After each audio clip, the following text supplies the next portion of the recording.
ನಗರಸಭೆಗೆ ಅವಿರೋಧವಾಗಿ ಲೀಲಾವತಿಯವರು ಅಧ್ಯಕ್ಷೆಯಾಗಿ ಬಾಲಚಂದ್ರ ಅವರು ಉಪಾಧ್ಯಕ್ಷರಾಗಿ ಆಯ್ಕೆಯಾಗಿದ್ದಾರೆ. ಕಾಂಗ್ರೆಸ್ ಪಕ್ಷದಲ್ಲಿ ಬಹುಶಃ 6 ಜನ 5 ಜನ ಸದಸ್ಯರು, ನಾನು ಸೇರಿದರೆ 6 ಸದಸ್ಯರಾಗಿದ್ದೀವಿ. ನಮಗೆ ಅದರಲ್ಲಿ ಅಭಿವೃದ್ಧಿಯಲ್ಲಿ ಯಾವುದೇ ವಿಚಾರಗಳು ಬೇಡ. ಅದಕ್ಕಾಗಿ ಇವತ್ತು ಅವರಿಗೆ ನಮ್ಮ ಪೂರ್ತಿ ಸಹಕಾರವನ್ನು ಕೊಟ್ಟಿದ್ದೇವೆ.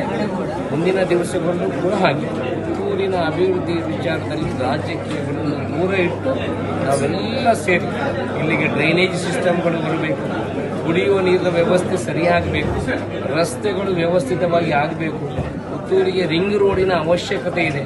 ನಾವೆಲ್ಲ ಜೊತೆಯಲ್ಲಿ ಸೇರಿದರೆ ಪುತ್ತೂರಿನ ಅಭಿವೃದ್ಧಿ ಆಗಬೇಕು. ಜನ ನಮ್ಮನ್ನು ಆಯ್ಕೆ ಮಾಡಿ ಕಳಿಸಿದರೆ, ಪಕ್ಷ ಒಂದು ಕಡೆಯಿಂದ ಪಕ್ಷವಾಗಿ ನಮ್ಮನ್ನು ಆಯ್ಕೆ ಮಾಡಿ ಕಳಿಸಿದರೆ, ಅಭಿವೃದ್ಧಿ ಬರುವಾಗ ನಾವು ಪಕ್ಷವನ್ನು ಸ್ವಲ್ಪ ರಾಜ್ಯಕ್ಕೆ ದೂರ ಇಟ್ಟು ನಾವೆಲ್ಲ ಕೆಲಸ ಮಾಡಿದರೆ ಖಂಡಿತ ಪುತ್ತೂರಿಗೆ ಉದ್ಯಮಗಳು ಬರಬೇಕು. ಇದಕ್ಕೆಲ್ಲ ಸಹಕಾರಿಯಾಗಿ ಕೆಲಸ ಮಾಡುವಂಥ ನನ್ನ ಸಹಕಾರವನ್ನು ಅವರ ಹತ್ರ ಹೇಳಿದ್ದೇನೆ. ಅವರು ಕೂಡ ನನಗೆ ಸಹಕಾರ ಕೊಡುವಂಥ ಕೆಲಸವನ್ನು ಮಾಡ್ತಾರೆ.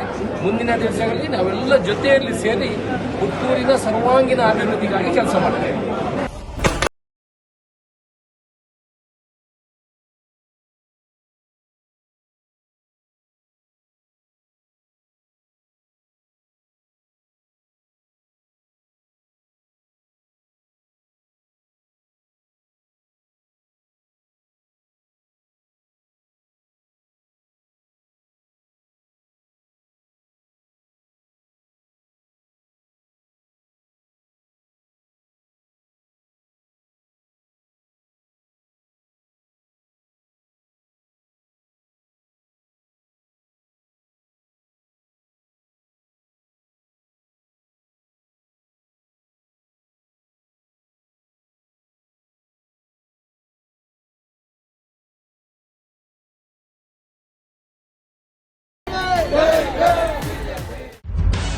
ನಿಖರ ಸುದ್ದಿ, ಸದಭಿರುಚಿಯ ಕಾರ್ಯಕ್ರಮ.